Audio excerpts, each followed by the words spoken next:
Ok. Abra sua Bíblia, por favor, no livro de Juízes.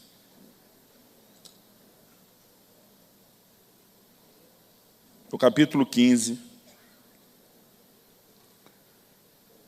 Juízes, capítulo 15. Ontem eu dificultei o trabalho do pessoal na reprodução das mensagens, porque eu não dei um tema da mensagem de ontem, que era coisas novas e velhas. O que eu quero compartilhar com vocês hoje, eu quero colocar como tema a fonte do que clama. Juízes, capítulo 15.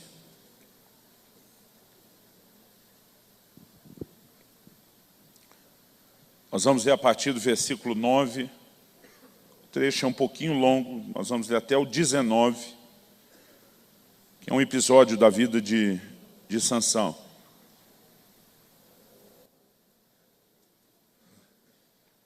O texto diz assim: então os filisteus subiram e acamparam-se contra Judá e estenderam-se por Leí. Perguntaram-lhes os homens de Judá: por que subistes contra nós? Responderam: subimos para amarrar Sansão, para lhe fazer a ele como ele nos fez a nós. Então 3.000 homens de Judá desceram até a fenda da rocha de Etã e disseram a Sansão: não sabias tu que os filisteus dominam sobre nós? Por que, pois, nos fizeste isso?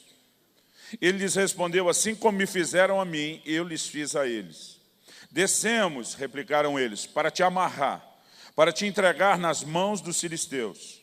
Sansão lhes disse: jurai-me que vós mesmos não me acometereis. Eles disseram: não, mas somente te amarraremos e te entregaremos nas suas mãos, porém de maneira nenhuma te mataremos. E amarraram-no com 2 cordas novas e fizeram-no subir da rocha. Chegando ele a Leí, os filisteus lhe saíram ao encontro jubilando. Porém o Espírito do Senhor de tal maneira se apossou dele, que as cordas que tinha nos braços se tornaram como fios de linho queimados, e as suas amarraduras se desfizeram das suas mãos.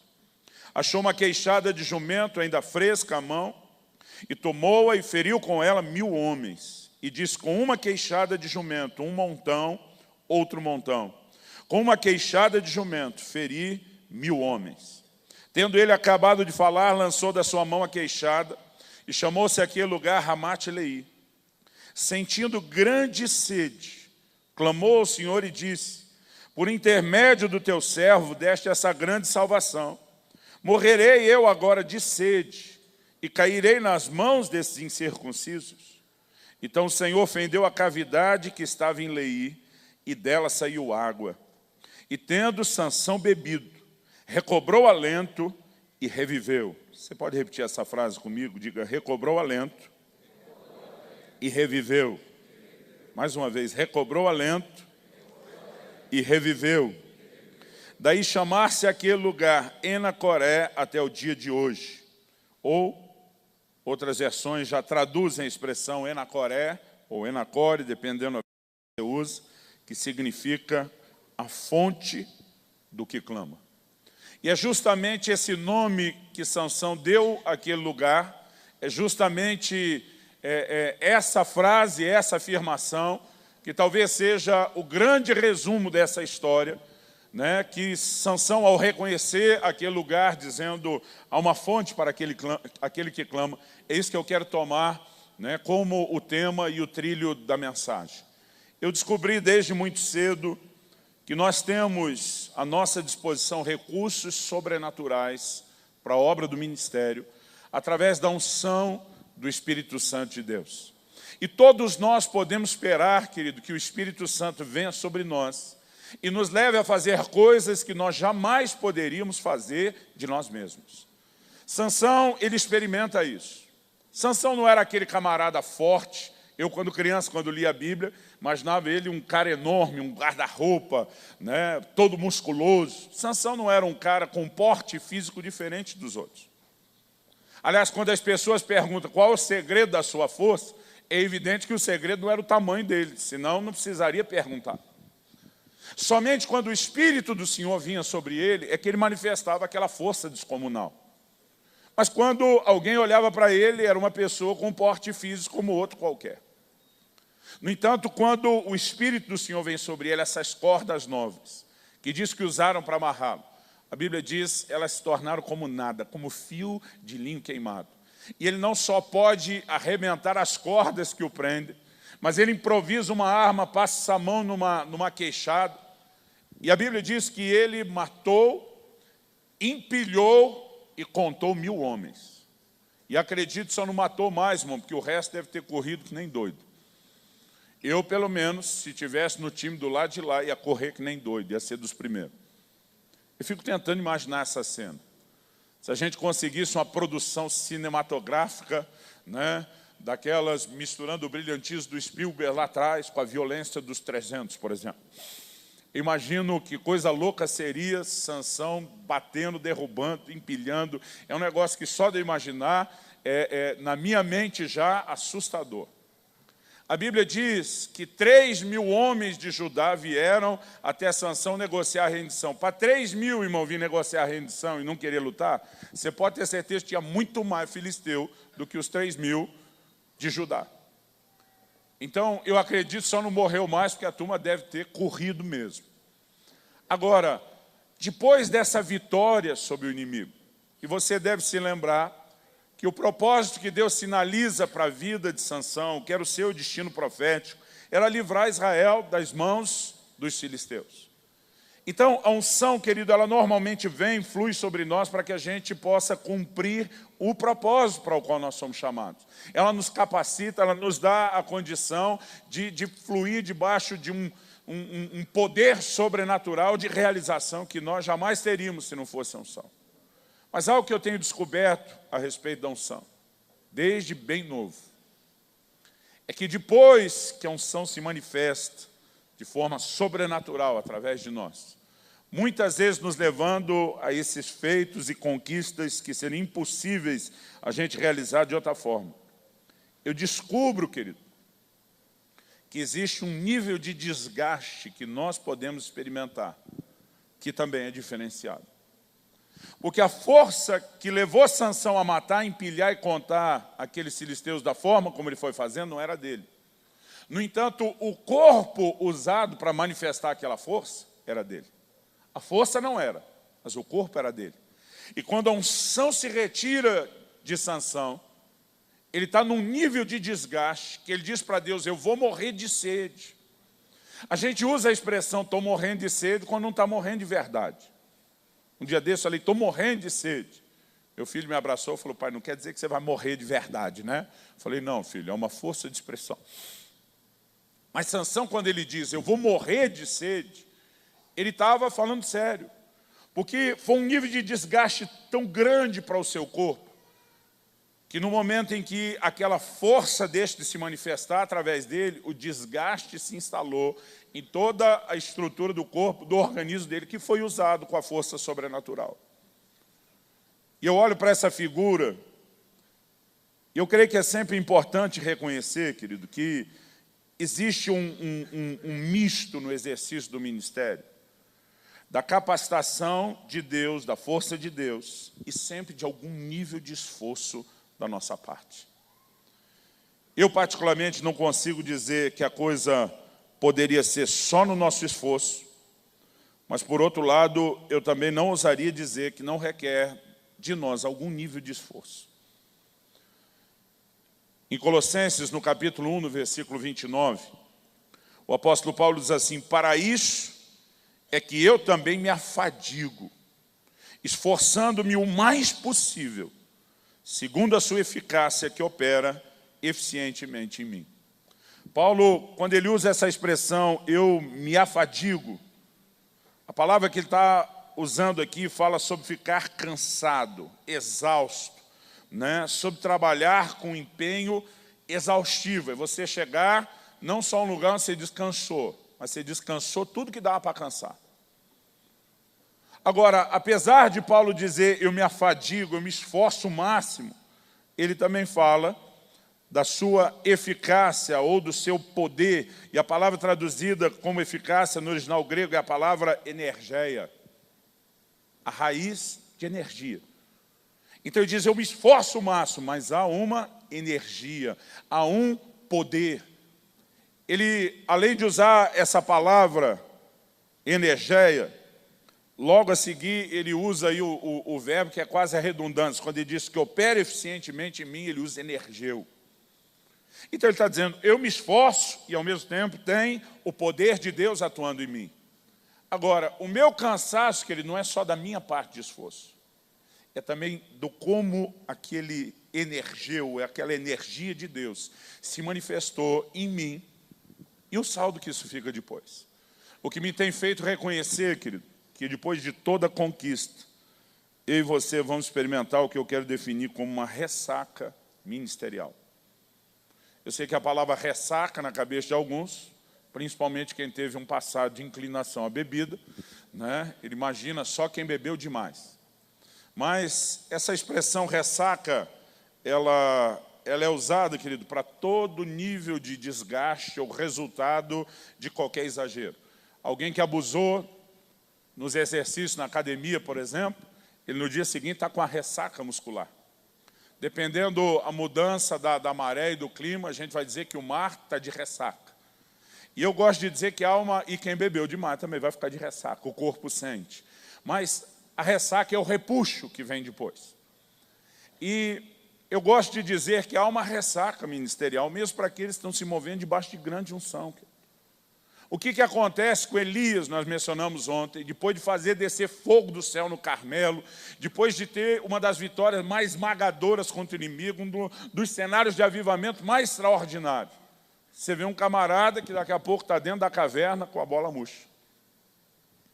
Eu me lembro que antes de casar, eu conversei com a minha esposa e falei para ela, eu estou tentando entender o funcionamento disso. Mas um dos dias em que talvez eu preciso mais do seu apoio, da sua compreensão, das suas orações, na semana, talvez seja a segunda-feira. Depois do fim de semana, que tanto ministrando fora como na nossa igreja, a gente viu aquele mover. Às vezes segunda é aquele dia que algo vai tentar empurrar a gente para dentro dessa caverna. Com o tempo, querido, a gente vai entendendo algumas verdades. Mas o que eu quero compartilhar com você, eu comecei a entender da parte de Deus em janeiro de 1995. Então, isso já fez 20 anos. Eu era ainda solteiro, saí para um mês de férias, para 10 dias de férias, perdão. Comecei a pastorear em dezembro de 93. E eu lembro quando aceitei o pastorado, uma das condições firmadas no acordo com a equipe de liderança que firmamos de diretoria da igreja, é que nós, os pastores, teríamos que tirar um mês de férias ao longo do ano. Eu lembro que naquela época, novo, menino, solteiro, eu achava que ninguém precisava de férias. Eu era daquele time que dizia, o diabo não tira férias. Um dia um pastor falou, por isso está desse jeito. Nesse nível de estresse. Irmão, o respeito às limitações do seu corpo, obedecendo o descanso, que não é só físico, emocional, é algo importante, é algo bíblico. A Bíblia diz que Jesus encontra seus discípulos, eram tantos que iam e vinham, que não tinham nem tempo para comer. A Bíblia diz que ele levou eles para um lugar à parte, para descansar, para um retiro. Nós precisamos entender que isso é importante. E na época eu falei, bom, eu não tenho o que fazer em 30 dias, então eu vou parcelar em 3 de 10. Então quando venceu minhas primeiras férias, dezembro de 94, a turma começou a pressão, tem que tirar férias. Falei, em janeiro eu tiro 10 dias. Aí eu pensei, já fazia 1 ano e pouco que estava pastoreando, eu quase não viajava mais, estava com muitos convites. Pensei, vou atender o convite de alguns amigos para pregar no litoral de Santa Catarina. Então tinha convite para pregar em Itajaí, Navegantes, Camboriú, né? Falei, vou tirar 10 dias. Levei outros 2 irmãos comigo, de outra cidade, e falei para eles, olha, de dia nós vamos pegar praia, vamos passear, vamos divertir. Falei, mas à noite eu vou sacrificar, nós não vamos fazer nenhum tipo de passeio, nós vamos servir algumas igrejas. E foi assim, do primeiro ao último dia, 10 dias de pregações. E nós ainda marcamos conferências específicas para orar por cura, né, para ministrar a vida do povo. Então, o que acontece? Como algumas dessas igrejas eram perto uma da outra, o povo sabendo o que estava acontecendo numa já avisar, vai estar na outra. Aquilo foi um crescente, não só da quantidade de gente, mas da resposta de fé. E nós começamos a ter noites assim de muitas curas, muitos milagres. Foi um mover de Deus muito especial. Isso foi muito bem, querido, nas primeiras 8 noites. No 9º dia, eu lembro que no final do dia, quando eu saí da praia, e eu lembro quando cheguei, avisei o pastor, falou, diferente das outras vezes que você me trouxe, eu não vou ficar o dia trancado no quarto orando. Eu estou de férias, nós vamos para a praia, nós vamos pegar jacaré, comer peixe, camarão, e as noites eu te dou. Eu lembro que quando eu saí da praia, eu comecei a passar mal. Mas é um passar mal que eu não tenho palavras para definir para você do quanto eu estava passando mal. Eu não me lembro de nunca ter passado mal como aquele dia. A dor de cabeça que eu tive, que é um negócio inexplicável, que parecia que ia explodir cabeça, corpo, tudo, era um negócio, né? Além do sentimento todo no corpo, algo aconteceu no nível das minhas emoções. De uma hora para outra, eu saio, estava me divertindo na água. Chegou a hora de ir embora, a hora que eu saí, estou correndo para a areia, o mundo, em vez de colorido, ficou branco e preto. E como é muito feio um pastor dizer que ficou com vontade de morrer, eu prefiro dizer que eu perdi a vontade de viver. Que é um outro jeito de falar, contar a mesma história. Mas, irmão, do nada, pensa num cara que a vida perdeu a graça, perdeu o sentido, eu passando mal. Eu entrei no carro, eu não estava suportando aquilo, o pessoal achou que eu só dormi, eu fiquei quieto a respeito. Eu desmaiei dentro do carro enquanto voltava para casa. Quando chegamos na casa do pastor, tudo que eu consegui fazer foi sair do carro e achar o quarto onde eu estava hospedado. Do jeito que estava, com o corpo cheio de sal e areia, me joguei na cama. E dali não levantei mais. Eu lembro que daqui a pouco, na porta do quarto, vamos, e ele me olha, cara, você nem tomou banho. Eu falei, não tomei, não tenho plano de tomar. Ele falou, cara, se a gente não sair já, nós vamos atrasar. Eu falei, você não está entendendo. Eu não tenho condição de ir para a igreja hoje. Eu nunca passei mal assim na minha vida. Ele falou, cara, nós anunciamos um culto de cura. Eu falei, explique que o pregador ficou doente, não vai poder orar pelos enfermos hoje. Eu lembro a cara de desespero do pastor, e eu falei para ele, eu não estou brincando. Ele falou, então, estou indo eu para a igreja, eu vou ver o que eu faço. E aí os 2 amigos que eu levei comigo, então estamos indo juntos. Falei, vocês não, bonitão. Falei, na hora de aproveitar, vocês estavam do meu lado, eu estou precisando de vocês, vocês 2 vão ficar. Eu falei, é bom vocês começarem a orar por mim, que o negócio está mais feio do que vocês imaginam. E eu lembro que aqueles 2 começaram a interceder. Irmão, eu estava tão ruim. Não era só físico, emocional. Espiritualmente, né, a sensação que eu tinha que nenhuma daquela oração que eu estava fazendo ia funcionar. Era uma incredulidade, parece que Deus de alguma forma desligou, deixou de existir. Eu não consigo te descrever o que eu senti aquele dia. Mas os 2 perseveraram. Primeira meia hora não fez muita cócega enquanto eles oravam. Mas em algum momento, enquanto eles estavam orando, intercedendo, guerreando por mim, a sensação que eu tive é que alguém virou um grande jarro sobre mim e derramou algo sobre o meu corpo. Não parecia, era mais grosso do que óleo, é como se alguém derrubasse mel, não sei explicar, que negócio bateu no meu corpo, na altura da cabeça, foi correndo no corpo inteiro. Irmão, inexplicavelmente, do jeito que veio tudo, tudo sumiu. Eu dei-lhe um pulo daquela cama, falando em línguas. Eu estava novo, eu estava sarado, o mundo deixou de ser branco e preto, virou colorido de novo. E eu falei para a turma, vou bater uma água no corpo e correr, se não der tempo de pregar, pelo menos para orar com o povo. E a hora que eu falei isso, o Espírito Santo me disse, você não vai a lugar nenhum. Ele diz, essa é a razão de você ter chegado onde chegou. E ele me fez entender, querido, esse texto de Juízes que eu estou usando. De uma forma assim que foi muito marcante. Ele me fez entender, querido, que eu e você precisamos entrar num lugar no ministério onde não apenas a unção possa se manifestar através de nós. Essa é uma parte importante, é o objetivo do ministério. Mas ele me fez entender a importância de sabermos lidar com as consequências de mover no ministério.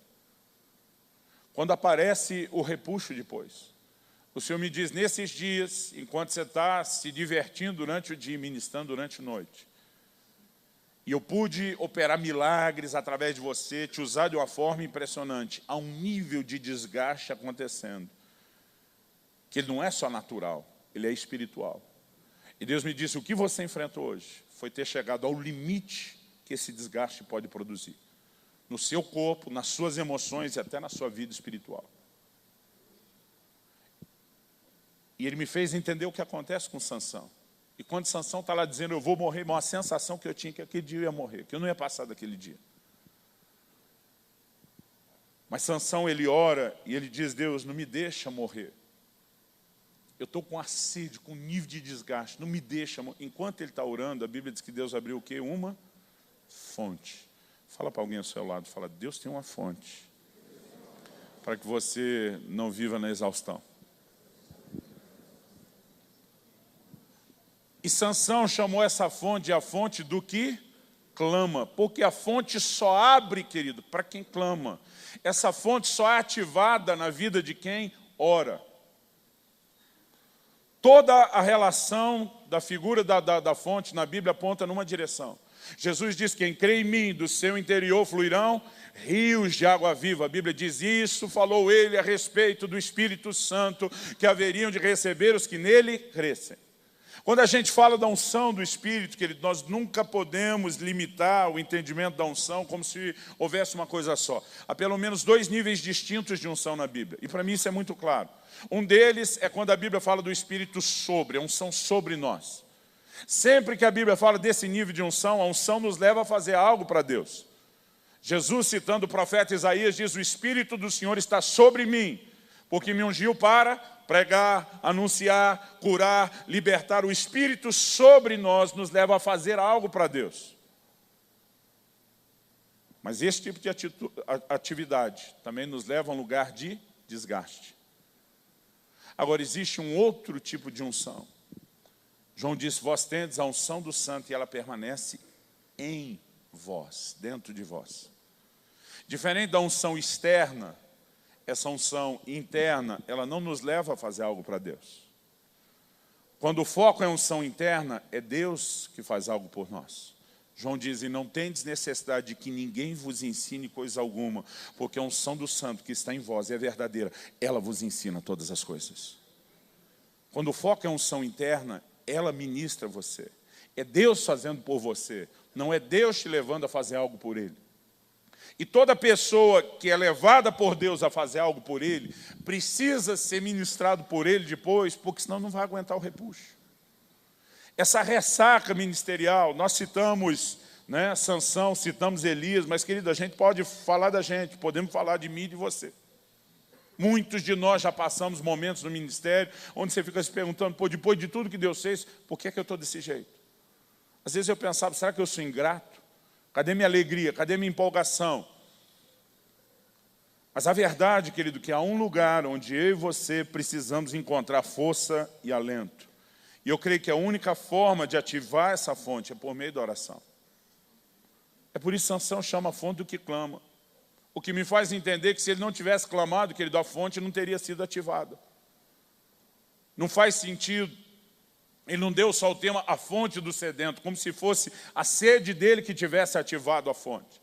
Ele chama de a fonte do que clama, porque ele começa a clamar, a buscar socorro em Deus. E eu acredito, querido, que é importantíssimo que todos nós ministros, quero falar aqui a pastores, a líderes, em primeiro lugar, que a gente nunca esteja no ministério sozinho, a gente tenha com quem abrir o coração e para quem pedir ajuda, amém? Agora, sem negar o que para nós já está consolidado a importância disso. Nós também não podemos achar, querido, que tudo que a gente precisa em termos de suporte para o ministério é ajuda uns dos outros. Isso é parte do que Deus tem para nós. Mas nós precisamos nos manter profundamente conectados com Ele, com a pessoa dEle, com quem Ele é, por meio da oração. Eu acredito que a razão, querido, eu tenho trabalhado dentro de uma linha, de uma direção, já desde 2008. Aliás, quero fazer um parênteses, convidar vocês, aqueles de vocês que puderem ou quiserem, de 17 a 19 de setembro, agora, 2015, nós vamos ter um evento, fazemos todo ano, chamado Casa de Zadok. Ele é só para pastores e líderes, o foco é um só, santidade no ministério e o nosso compromisso com Deus. E uma das razões que eu tenho procurado focar a liderança no tipo de mensagem, no tipo de evento, é porque, irmão, não aguento mais ver pastor e líder caindo, tropeçando. Eu tenho rodado o Brasil todo, dos 26 estados, mais o Distrito Federal, para todo canto. Eu não aguento mais ver pastor e líder tropeçando e caindo. E gente que não caiu espiritualmente, mas muitas vezes se arrebentou emocionalmente, fisicamente, se desgastou, muitas às vezes culpando o próprio ministério, como se ele fosse uma missão suicida. A verdade, querido, é que nós precisamos entender que há uma forma de se exercitar o ministério, para que a gente não venha sucumbir depois. E nós precisamos ter uma profunda conexão com Deus, por meio de uma vida de comunhão com Ele e oração. Você pode dizer amém? Quando eu olho para a vida de Jesus, irmão, pensa num assunto na Bíblia que me deixa constrangido. Eu quero passar rapidamente alguns versículos do Evangelho de Lucas. Vou pegar só Lucas. Lucas capítulo 3, 21 e 22. Diz assim: quando todo o povo estava sendo batizado, também Jesus o foi. E enquanto ele estava orando, o céu se abriu e o Espírito Santo desceu sobre ele em forma corpórea como pomba. Note a frase, enquanto ele estava orando. Lucas, capítulo 4, de 40 a 42. Ao pôr do sol, o povo trouxe a Jesus todos os que tinham vários tipos de doença. E ele os curou, impondo as mãos sobre cada um deles. Além disso, de muitas pessoas saíam demônios gritando: Tu és o Filho de Deus. Ele, porém, os repreendia e não permitia que falassem, porque sabiam que ele era o Cristo. Ao romper do dia, Jesus foi para um lugar solitário. Diga comigo, lugar solitário. Destes, as multidões o procuravam, e quando chegaram até onde ele estava, insistiram que não as deixasse. Marcos 1,35 explica o que ele foi fazer nesse lugar solitário. Ele diz: de madrugada, quando ainda estava escuro, Jesus levantou-se, saiu de casa e foi para um lugar deserto, onde ficou orando. Irmão, ele acabou de sair de 40 dias de jejum. O ministério começou a bombar, que é o que talvez a maioria de nós usaria como desculpa. Mas a Bíblia diz que ele dá um jeito de se refugiar, de achar um lugar à parte para orar. Vamos continuar. Lucas 5, 15 e 16. Todavia as notícias a respeito dele espalhavam ainda mais, de forma que multidões vinham para ouvi-lo e para serem curadas das suas doenças. Mas Jesus retirava-se para lugares solitários e orava. De novo, lugares solitários e orava. Lucas 6, 18.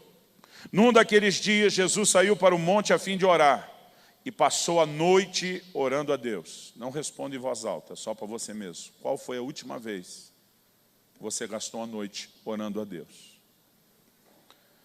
Lucas 9, 18. Certa vez Jesus estava orando em particular e com ele estavam seus discípulos. Então lhes perguntou: quem as multidões dizem que eu sou? O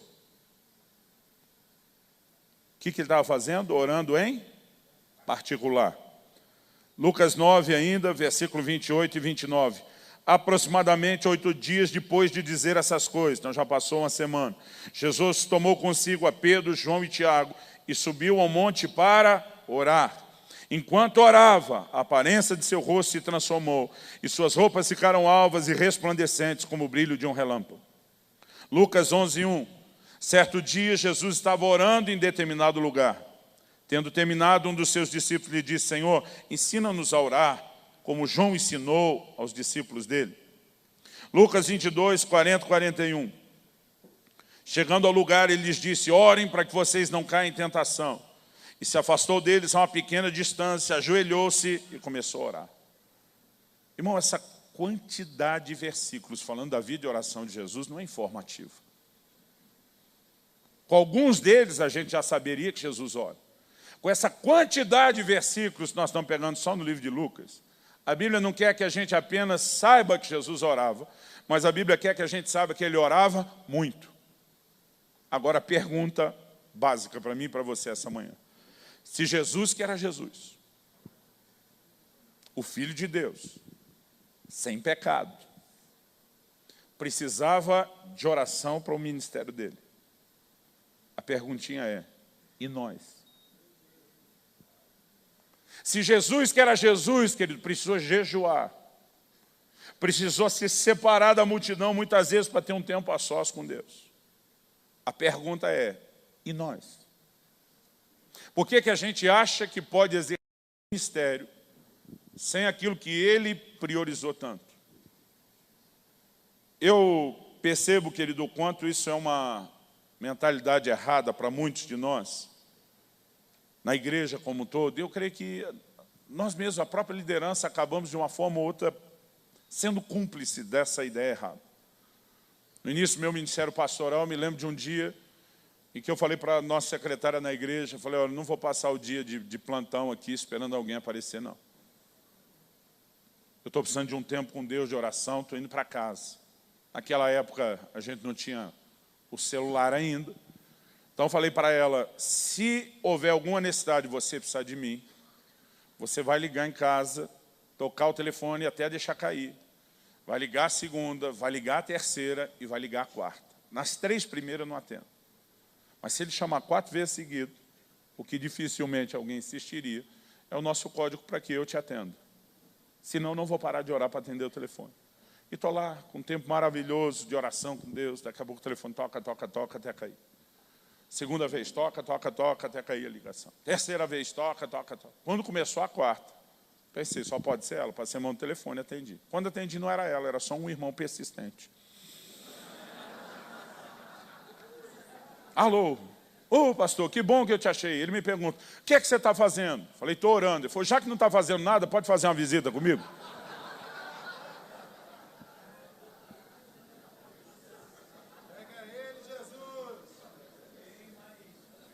Porque a mentalidade, irmãos, para muita gente, é que orar é fazer nada. Agora, deixa eu te dizer, querido, esse é um dos maiores encargos que nós recebemos de Deus.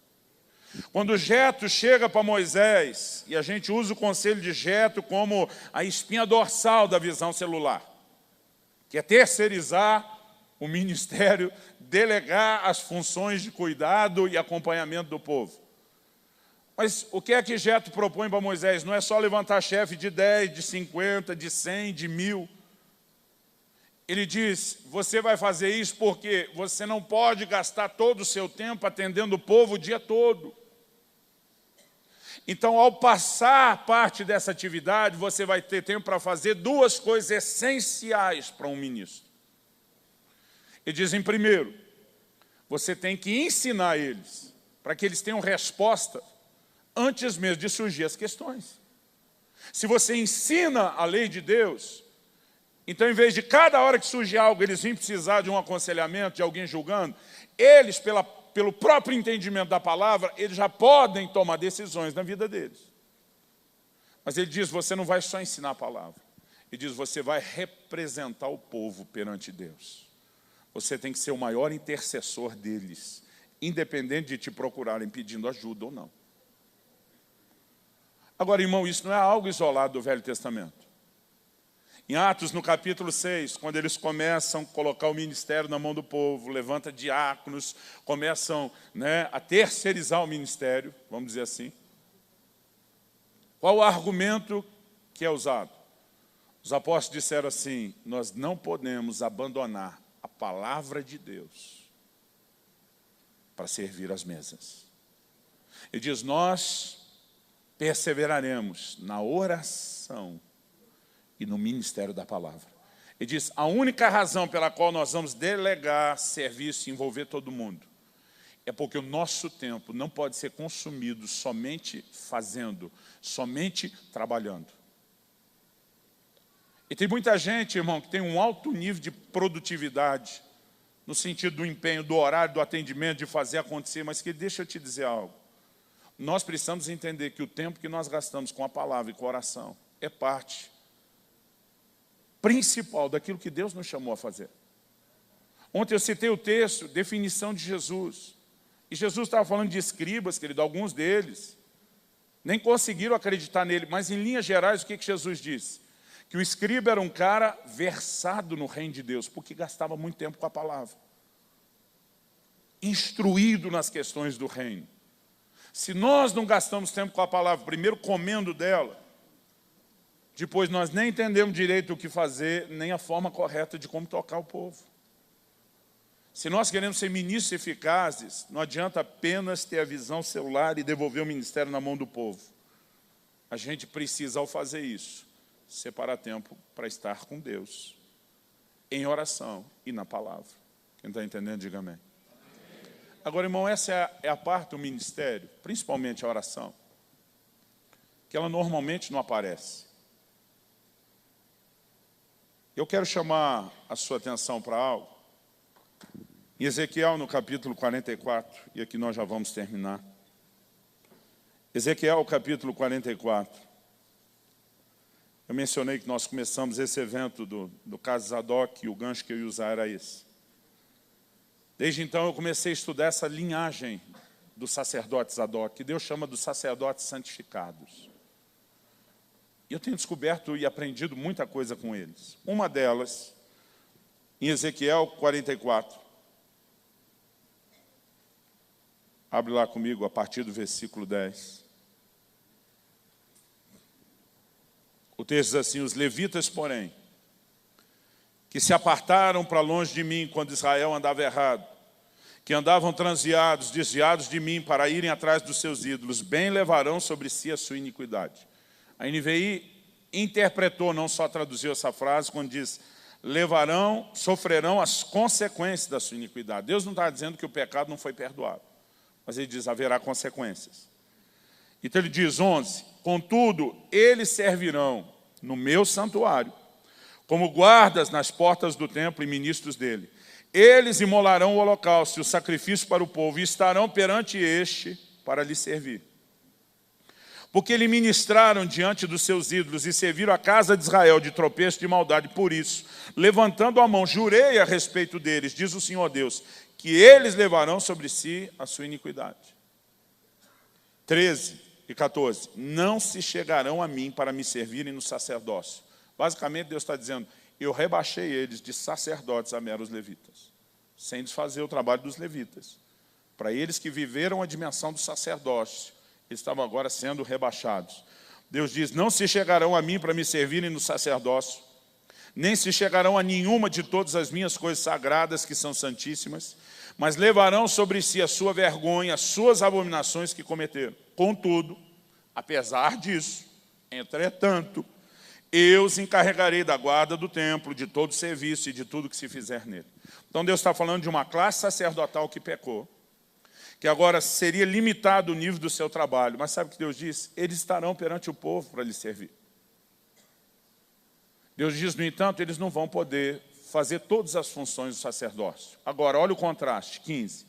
Mas os sacerdotes levitas, os filhos de Zadok, que cumpriram as prescrições do meu santuário quando os filhos de Israel se extraviaram de mim, eles se chegarão a mim para me servirem, e estarão diante de mim para me oferecerem a gordura e o sangue, diz o Senhor Deus.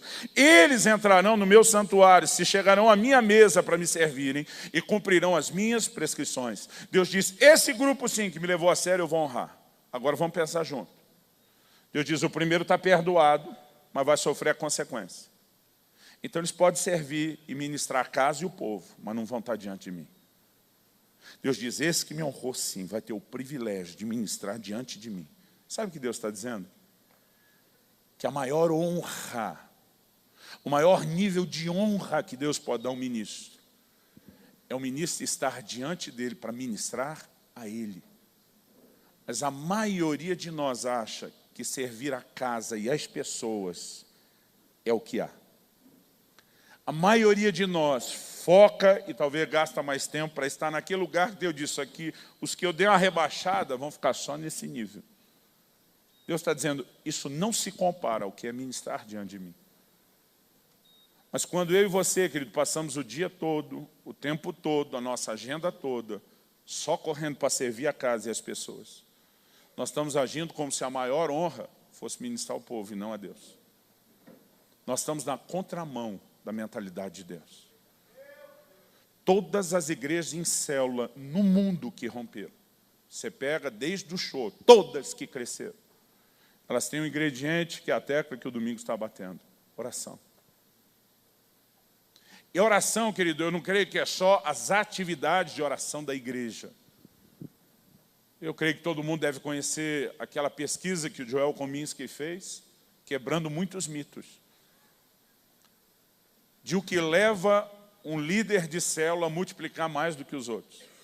Descobriu-se que o fator essencial não é ser homem ou mulher, não é ser introvertido, extrovertido, não é se o ministério é evangelístico em vez de pastoral, não é classe social, não é o tipo de gente com quem ele trabalha.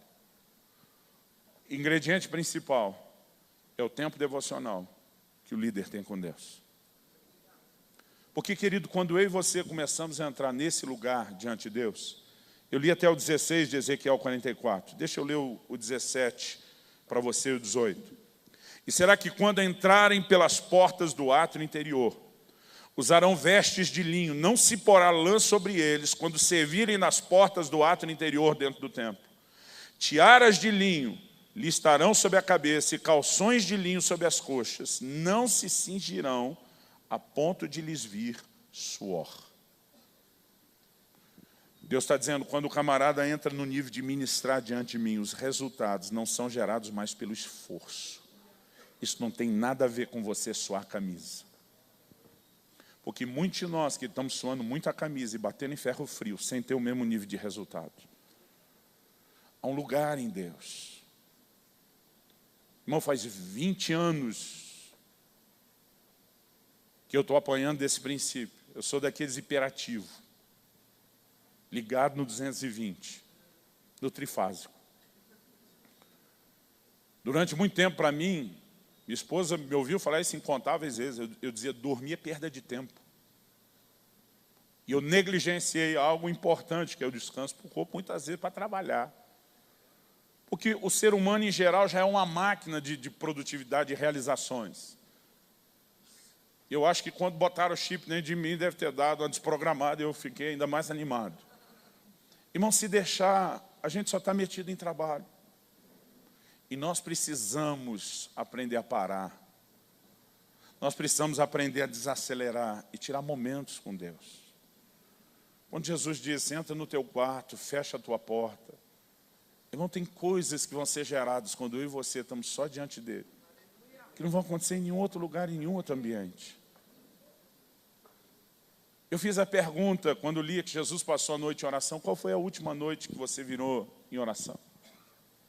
Porque até o começo desse ano, querido, quando eu tive uma experiência, eu sinceramente não lembrava mais qual tinha sido a última vez que eu virei à noite em oração. Eu fiz muito isso no começo. Mas no início desse ano eu não conseguia lembrar qual tinha sido a última vez. Eu preguei em Recife no domingo à noite, virei a madrugada viajando, amanheci na segunda-feira em Curitiba. Doido para chegar em casa e dormir. Mas quando cheguei em casa, meu irmão Adriano, que mora em Guarapuava, era férias, estava com a família nos visitando. E eu quis aproveitar, obviamente, a comunhão, a gente não se vê toda hora. E a gente passou o dia junto. Mas eu virei sem dormir. Aquela noite, quando por fim deu meia-noite, era o comecinho, acho que a segunda semana de janeiro. Eu lembro que eu fui dormir e eu falei para minha esposa, meu amor, me ajuda a garantir, porque as crianças não iam cedo para a escola, que eu consiga dormir amanhã, tudo que eu puder. Me ajuda a não ter barulho, me ajuda tudo que você puder, porque eu preciso dormir muito. Eu falei, senão vou ficar louco, eu já estou a noite sem dormir, se eu não conseguir recuperar essa, vai ser pesado. Ela me garantiu, vou te ajudar nisso. Eu fui dormir meia-noite, o que para mim já é relativamente cedo.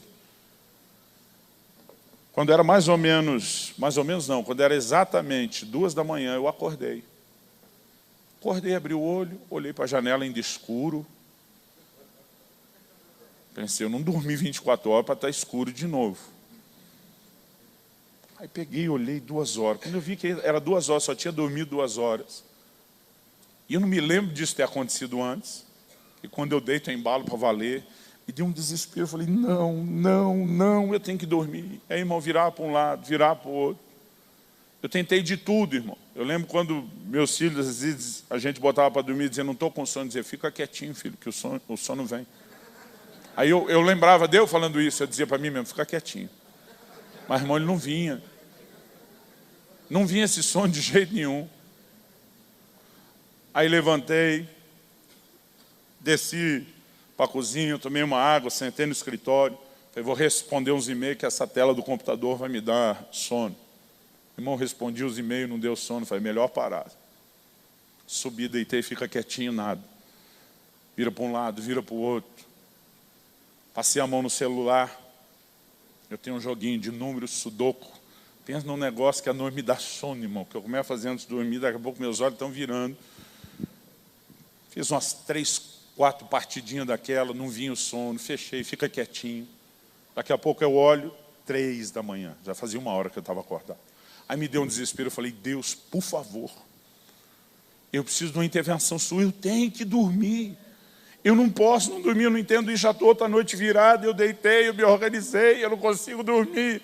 Me ajude. E quando eu estou pedindo ajuda, o Espírito Santo falou comigo. E disse, eu te acordei. Você já perdeu 1 hora com aquilo que não importa. Eu pensei, meu Deus, que discernimento profundo foi esse meu. Ele diz, eu te acordei, eu estou te chamando para estar comigo. E naquela hora, irmão, eu só sentei na cama, ergui as minhas mãos, eu não sei te explicar o que aconteceu. Foi só sentar, erguer minhas mãos e começar a orar. Parece que alguém apertou um botão ativando o modo glória. Com todos os efeitos especiais. Irmão, a glória de Deus entrou naquele quarto.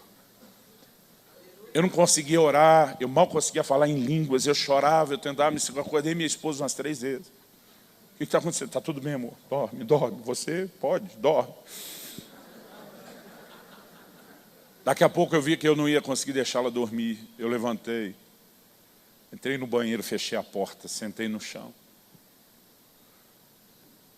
E eu curti cada segundo daquilo. E pareceu que eu tinha ficado uns 10 minutos, uns 15 minutos. Quando eu olhei no relógio, era 5, 5:30 da manhã, não me lembro exatamente. A minha alma estava cheia, preenchida, satisfeita, num nível assim, que faz tempo que eu não tinha. E o Espírito Santo disse, pode voltar a dormir. Eu encostei na cama, irmão, não me lembro nem se deu tempo de encostar a cabeça no travesseiro. Eu dormi, acordei no outro dia com um nível de descanso, assim, que faz muito tempo que nem meu corpo sentia. E ele começou a me fazer lembrar dessas coisas. E ele disse, eu quero que esse ano você dê mais atenção ao tempo comigo. E eu quero que você volte a falar dessas coisas. Eu já estive em várias reuniões onde eu estou compartilhando essas verdades. Eu não estou dizendo, querido, que se você não tiver só aquele horário trancado, que mais nada serve. Há exatos 4 anos atrás, nessa conferência do MDA, eu tive um dos momentos de maior dor no meu ministério. Alguém da nossa equipe ministerial decidiu desistir do ministério, da família, deixar mulher e filhos. E eu recebi a notícia na quarta de manhã. A conferência tinha começado na terça. Fiquei sem chão com a notícia. Perdi a primeira palavra enquanto ouvia isso tudo, que eu acho que foi o pastor Dilon. Cheguei na segunda, eu lembro que era o Sabá que estava ministrando, mas corri para a conferência. Tinha abraçado junto com o Dilon, disse, nós vamos ser organizador junto, ia ministrar na quinta de manhã. Eu falei, não posso, apesar do que está acontecendo, ir para lá e vim para cá. Eu lembro que a conferência acabou mais tarde, nós almoçamos, eu estava hospedando vários irmãos missionários que trouxe alguns africanos e eles queriam participar, estavam conosco na conferência. Quando chegou a parte da noite que não teria reunião por causa das células, eu pensei, pelo menos agora eu consigo ter um tempo. Eu lembro que eu abri o computador, comecei a repassar a mensagem que eu ia pregar na quinta de manhã. E eu estou repassando o esboço, eu lembro que eu fechei o computador, falei, Deus, eu não preciso estudar isso. Eu já preguei tanto esse negócio aí de cor. Eu falei, o que eu queria amanhã cedo não era transbordar informação. O que eu queria transbordar amanhã cedo com os meus irmãos, os colegas de ministério, era transbordar a sua presença. Mas eu falei para Deus, falei, o Senhor viu como foi meu dia? A notícia que eu recebi já logo, você tirou o chão debaixo do meu pé. Eu tive que correr para a conferência, fazer cara de paisagem, como se nada acontecia. Tive que arrumar tempo para cuidar dessa turma que eu estou recebendo em casa. Eu falei, e agora que finalmente me sobrou um tempinho para entrar no quarto, eu não tenho ânimo de entrar ali para orar. Eu estou arrebentado. Eu falei, mas aquela turma amanhã não tem culpa de nada. Eu tinha que ser canal teu para ele, eu não sei nem para eles, eu não sei nem como eu lido com essas coisas. Eu estava falando isso, o telefone em cima da mesa começa a vibrar. Eu peguei nele só para desligar, mas quando peguei, eu olhei o nome de quem estava me ligando.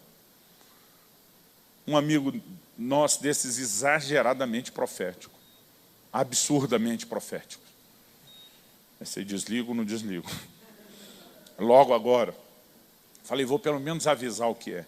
Quando atendi o telefone para avisar, irmão, nem deu tempo de avisar. O cara do outro lado descambou a falar em línguas. Aí ele parou e disse assim para mim, está dizendo para Jesus que não conseguiu ter tempo com ele hoje?